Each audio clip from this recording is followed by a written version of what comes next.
আসসালামু আলাইকুম। দেখেন কত বড় শিপ, রোজিনা 77।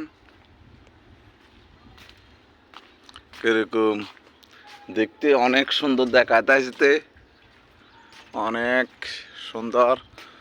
গেন্ডারি গাছ দিয়ে, আপেল গাছ দিয়ে, মালটা গাছ দিয়ে, আঙ্কুর গাছ দিয়ে অনেক সুন্দর দেখা যাইতেছে।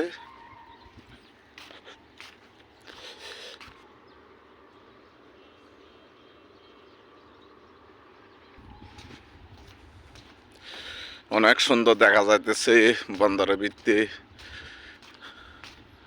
অনেক সুন্দর।